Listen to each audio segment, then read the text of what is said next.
Hi, my name's Matt Locke, and this is the Everyday Athlete Podcast, the podcast for the everyday athletes around the world who refuse to be average and who want to create a legacy of health, fitness, and achievement in every aspect of their life.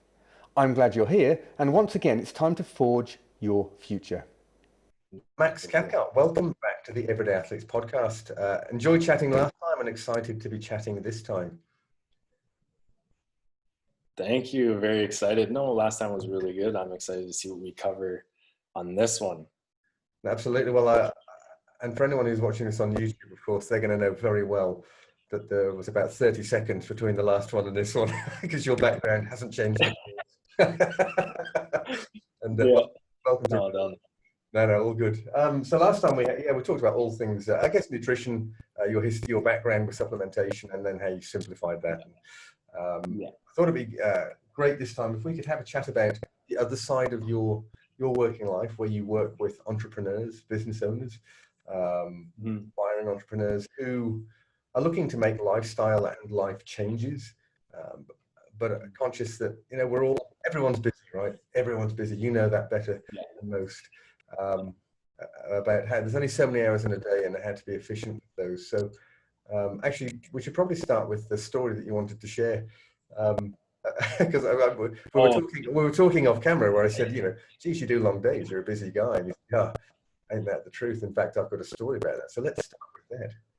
Oh, so we'll start with this one. It's a little bit crazy, but so in my younger days, I would have been, I think I was 19 years old. And I was I was doing paving. So I was paving roads. And the hours were just, if anyone's a paver, that have been a paver, you know this, like your hours are just dumb. So you could be working that day 10 hours or 15 hours or 17. I think I've worked up to 20 hours in one day. It was terrible, but actually that time it was, obviously here we do paving all through the summer, but it was the last 2 months of our paving season. And it was funny because actually at the end of those 2 months, I was also getting ready for one of my shoots in LA. So I must have been at least 21.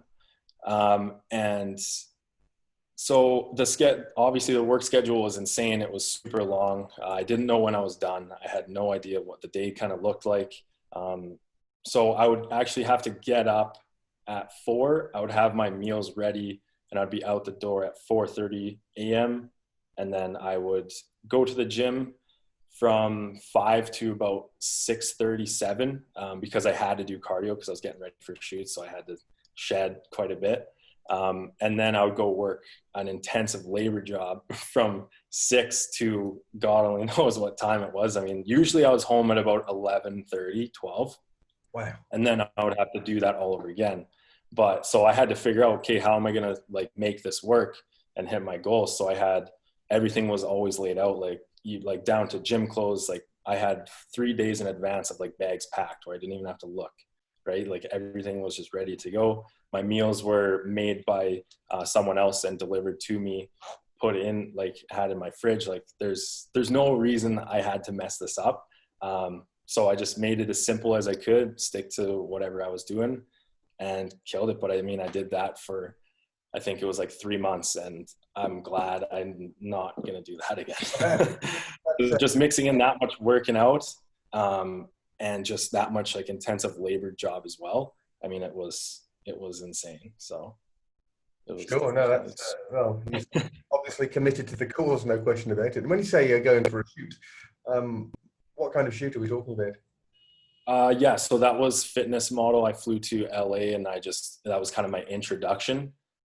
So I just met with a bunch of different photographers and kind of see how well you work with them and see if they work well with you. And then that's when you would kind of figure out if you guys can work together and create some good stuff for certain X whatever company and move on from that. So that one was kind of the biggest one because you wanted to make sure everything, your body was obviously dialed in and you were ready for those fitness shoots. So, but it was a good time. I mean, I met with my agency down there. We had a huge like get together and got to watch and they were doing actually casting for a whole bunch of TV shows. So I got to sit with them and go through some of that as well. So it was cool. Yeah, good fun. Good fun. Now, as we said already, part of what you do for a living is work with your clients who are business entrepreneurs and the like, about how to improve their mental clarity. It could be built to build muscle, but certainly improve their energy levels. And I'd like to talk a little bit about how you approach that whole subject. Because I guess there's not many people on the planet who wouldn't like to improve their energy or have more mental clarity. Yeah, so I was even talking to someone today as well, and even their business was kind of just getting quite large, and they're just juggling a lot of different things. And I asked them today, I was like, what's your main, like, what's the first thing that kind of happens? And he's like, I drop my nutrition every time. Like, I know it, and I can see, like, immediately see the difference in my performance as soon as I do it. So that's what, like, when you live a busy, fast-paced lifestyle, the first thing you don't want to do is drop your nutrition, because that's what's going to keep you running. That's what's going to keep you moving. And keep, obviously, your head straight and making proper decisions. I mean, especially at that level, you got a lot of decisions to make, a lot of people to deal with, and you want as many decisions that are quality as you can. And when you're not in a routine and in a system that's going to keep you moving like that, then I mean, you can see the difference in performance in general. But how we go about it is definitely going to be breaking it down, your days, what you do in the day, and then we kind of set a good schedule on where he's at as well. I'm not sure what level the fitness is, but and just in general, it's going to be, starting with the scheduling too. And then we just move forward with there. And again, it depends on the person, but I think the biggest things is the schedule, because if we don't get that down now, then we're going to have a lot of issues, right? There's going to be a lot of missed, let's say, like, missed meals or missed gym sessions or whatever it is. So coming up with a solid plan and just laying down your days is definitely the first start, for sure. So it sounds like it's highly personalized. You work one-on-one with people. Yes. So everyone has a different starting level. So that's why we kind of do that initial call and figure out everything that you might be having issues with or struggling with. And then we kind of make up a plan from there. Or I have a good starting point for you to what the plan will be. But we just go really deep into what previously you have been doing, what has been working, what hasn't been working, like if you even tried anything, and then walking through how much time you're putting into your business and how much into family and how much into friends and hobbies, right? So we can kind of get this down and figure out what's going to work best for you. And I mean, if someone can only work out 3 times a week, then I'm going to make that into their program and we can make it happen. You don't have to work out 7, 8, whatever, 20 times, right, per week to get those results. So you might have to pay a little bit more attention to certain things and make sure that those workouts are quality instead of maybe texting on the phone. I think that's one of the biggest things I see now is people just talking in the gym and texting on their phones and while they're sitting on a machine, and that's not what they're there for. So get in, get out, and get a good job of it. It's an interesting, one of the things, I mean, much as I love the app-based programs, if I'm not at the moment, but if I was following one, I used to write it on the whiteboard and then put the phone in flight mode, because not only do at the end of the day, for me, it's an escape. That hour or that 90 minutes is my opportunity to focus on the workout. I try and be good at thinking about the intention of the workout, the purpose of the workout. I'm not going to confess that I've mastered that, but I try. Yeah. And actually, the program called The Program, which is created by Will Henke, who's our head of programming for the Bay Games, and he and his coaches, it never ceases to amaze me how much they write for each of the workouts. It always starts with what's the intention of the workout, and really trying to get your head in the game so that you're executing the workout to the best possible in terms of quality. But anyway, sorry, I digress. That's a really good one as well, is just coming into your workout with a plan and you already know what you're doing, because a lot of people, that's a huge setback too. is I even ask them, I'm like, when you go to the gym, like you just walk in and you're hitting like whatever you kind of feel like it, like that day, you know what I mean? They're like, oh, I'm just going to walk in and hit arms because I'm kind of exhausted and I want to do something, and arms just might be the easiest thing to do.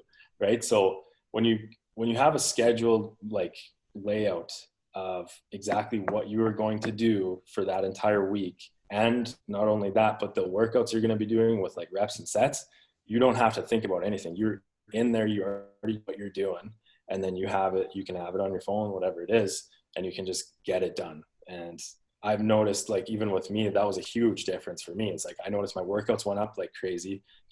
I just felt a lot better. I could get a lot more done, and just the focus was really well. And I could bang out a lot of workouts in a row that were like really quality. That was a huge difference for me, for sure. Yeah, absolutely. In fact, I was listening to it was Shane Orr, who is the husband and coach for Tia Claire Toomey, Tia Claire Orr, depending on who you're talking to, but nonetheless, and Matt Fraser. So the two current fittest people on the planet per CrossFit. And he was saying that one of the things he loves, and he said, you can't really teach this. He said, but one of the things he loved with both Tia and Matt is that when he writes the workout down on the whiteboard, they just start with the first part of it and they give their all to that. They're not already thinking about what's coming up. They just do the first part and they do everything to that. And then that's behind them, the next and the next. Yeah. And that's even that's taking the mental focus to an even deeper level, isn't it? Which is fantastic. Yeah. Yeah. Then you're not thinking about, oh, like maybe you might not like that next workout, right? You're not thinking about it while you're doing your other one, and then it's impacting your workout that you're doing right now. That's a great one as well too. Yeah. You definitely can't teach. Don't look too far ahead. Yeah, sure. Again, it's a distraction, isn't it? Even though you could not feel guilty because it's somehow a distraction within the workout, the overall workout, it's still a distraction. The mind's something else rather than the job in hand. Yeah, and I mean that's an everyday life thing too, for sure. I mean, you don't want to look like you want to set plan for, let's say, your business or fitness goals, absolutely, but you don't want to be thinking about stuff that kind of doesn't matter, or stressing about stuff that doesn't matter in like a month or like 2 months time, right? Like, it's take it day by day and just execute the daily things you need to do in order to progress you in that direction. So that was a huge one. Obviously I learned too, that just don't focus on like way down the road, just break it down into days and just work towards whatever that goal is. But you need to find out what those daily actions are to get you there, and just complete those every day, and it will come. And that's what you help your clients with. Yeah. So that's a huge one for us is we kind of set up a wide goal. And that would be our 3-month range of what we're kind of trying to target. And then from there, we break it down into like weekly tasks, monthly to weekly, and then it goes down to daily tasks. So like, this is what we want to do every day this week. And we sit down again, we have a call about how progress went and what went well, what maybe didn't go well. And then we make adjustments from there. Sure. And you're working across, you're taking a holistic approach, correct? So you're talking about life in general, stress, sleep, nutrition, scheduling, working, a whole lot. Yeah, because everything affects it. You really want to have every area of your life kind of down with it too, because the smoother that all runs, then the smoother you're going to run and the more stuff you're going to get done as well. So especially at that high level as well. In your experience, what are some of the common, it's like frequently asked questions, what are the frequently asked sort of barriers? What comes up time and time again? You hear the same thing from different clients. I don't have time. That's every time. I just don't. I'm like, well, you know what I mean? It's just like, well, why are you not kind of, or what's your major issue? They're like, well, I don't have time to make my meals. I just run and grab something. That's a huge one. And then obviously that choice might not be the greatest, or just stress eating a lot too with that as well. So they go grab something and they're just grabbing way too much of whatever it is. So yeah, it's not even about like what specific food that you're taking in. It's just in general eating too much of it. Whether that's chicken and rice or McDonald's, if you're eating too much of either, it's not going to work.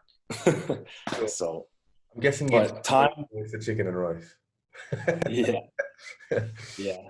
No, just the time and just energy are the two most like common questions I get, or just like how do I do or get around this, and yeah, we tackle those ones. But other than their secondary goal, which would be like the lose weight or gain muscle, whatever it is. But in order to do that, we need to get these daily things down and organized and consistent within that to get to that secondary goal as well. Yeah, yeah.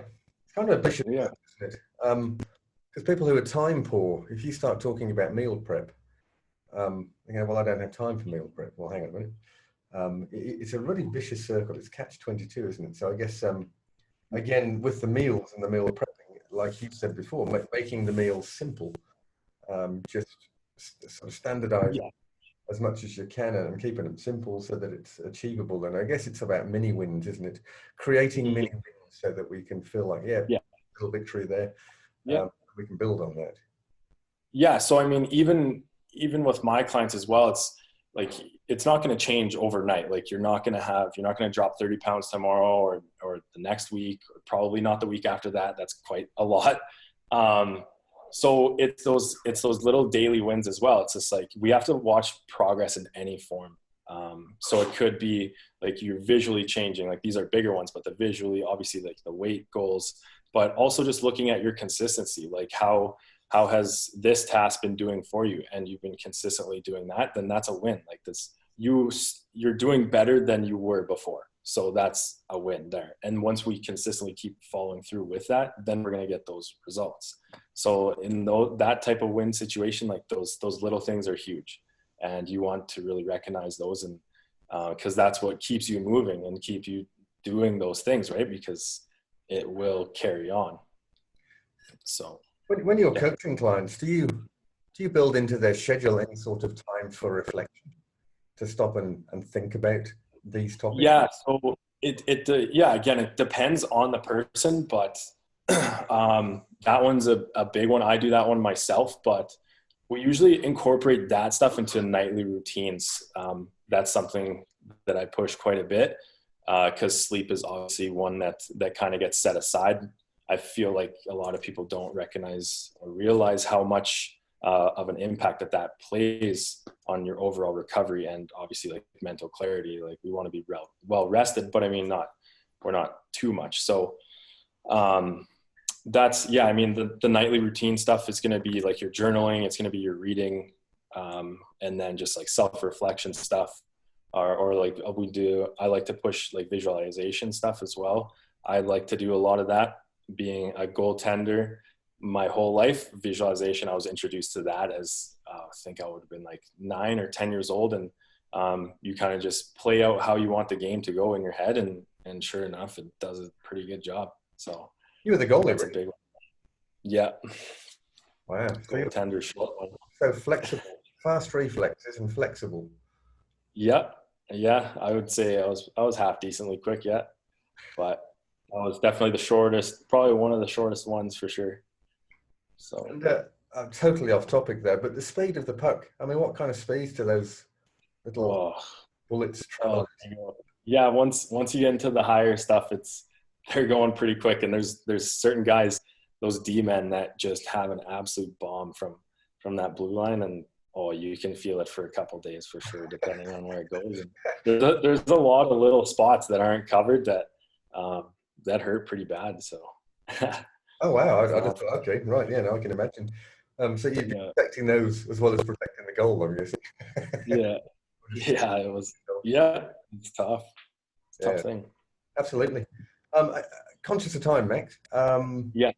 If people want to reach out, they want to get in touch and find out more about what you do, or in fact reach out and talk about maybe becoming a client of yours, how would they do that? Yeah, so you can get me on Instagram at Max Cathcart, or my website that will just be maxcathcart.com. But I'll give you a link to start with, because I know we talked about where to start and what are the main issues. So I'll give you a link to share with anyone who wants to know. You can look over it yourself, and just, it's really obviously that starting point. So how to manage, how to break down your days, and proper scheduling, and just to get you organized and moving forward. And then we can start putting in what those tasks are going to be. But that's a good starting point for anyone who needs it, but we'll definitely get that done. Yeah, fantastic. Well, I'll certainly put all of that into the show notes so that people can just whack the button from there. But yeah, Max, thank you very much. As always, appreciated chatting with you. Keep doing what you're doing, because you're kind of crushing life. And you're still able to look healthy and smile about it, which is perfect. Yeah. No, I love it. I love it all. So there's nothing to be sad about here. Yeah, so, but thank you for having me on. I love talking about it, and I'm excited for the future. Here. See if we can get another one of these. Until next time, mate. Yeah. See you. Well, there you have it. Thanks very much for listening. And if you've enjoyed this, please go ahead, hit the subscribe button down below and the little bell icon so you get notified every time we upload a new episode. And if you think that one of your training buddies would also enjoy this, go ahead and share it with them right now. With that said, thank you once again. And as always, be brave, have fun, and lead by example.